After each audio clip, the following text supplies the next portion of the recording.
Good afternoon, and happy Lent. That's when you say, wait a minute, did Pastor Jim just wish me a happy Lent? And I did. And then you say, did he mean it? And I say, no, I didn't. Lent isn't a happy time. But, it's something strange has happened to us as human beings, as people. And that strange thing is we want and expect things to sort of be blandly good kind of all the time. We expect there to be one mood going on constantly. What's that mood? Things are just kind of okay, and they will be okay, and that'll be that. Now, Lent is a great deal breaker for that, because Lent carries with it the acknowledgement that not everything is great all the time. Lent's a great season for that. Lent is a very humbling season for that, because Lent has a way of reminding you that there are sad seasons, not just in the church, but in life.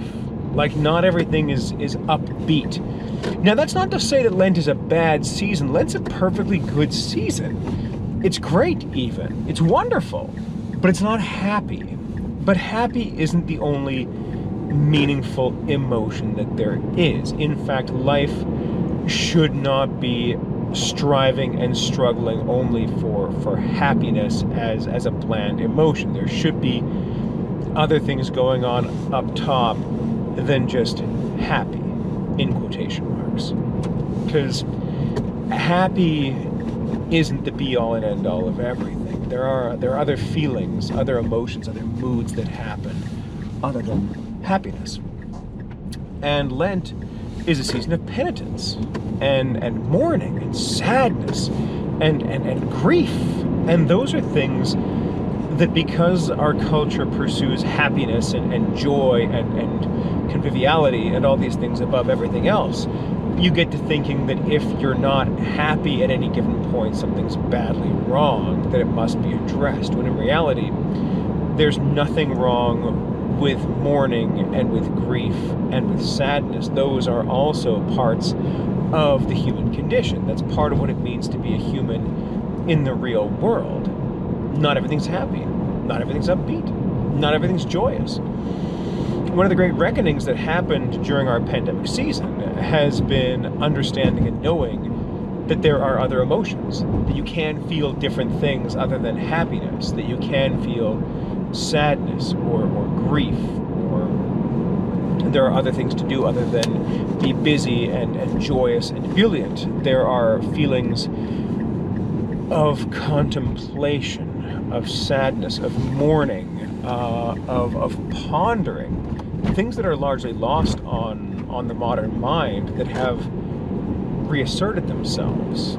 And that's not bad. In many ways, 2020, largely, except for January, maybe, but 2020 was a season of grief and mourning, where we had to mourn the passing of a way of life that was all of a sudden gone. Not just like mourning the passing of loved ones who had died, which absolutely happened, but mourning the passing of an entire way of life, of an entire way of being that was all of a sudden swept away and gone. And if you don't mourn those things, if you're not honest about how it hurts to be without these things, if you just push on with being, no, I am still happy, I am still joyous, I am still living my best life regardless, who are you lying to?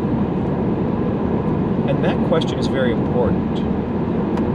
Our confession of sins quotes the scriptures when it says, if we say we have no sin, we deceive. That's true.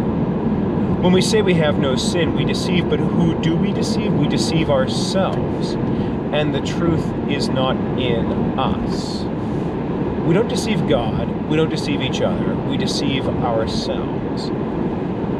A large part of our pandemic life has been coming to grips with the reality of the situation of the world as it exists, our current reality, our current situation. And it isn't what we would have chosen. It isn't what we would have selected. It is not what we would have grabbed for ourselves to say this is what we want. And acknowledging that is important. It's an understanding that things aren't where we want them to be. For now.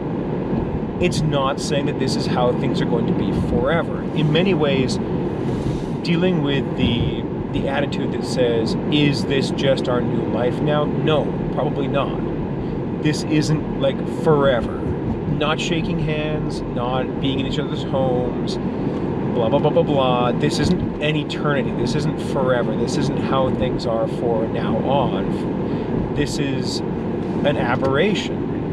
In the same way that in Lent, the somber service, the more restricted praise and joy in the service, it's not forever.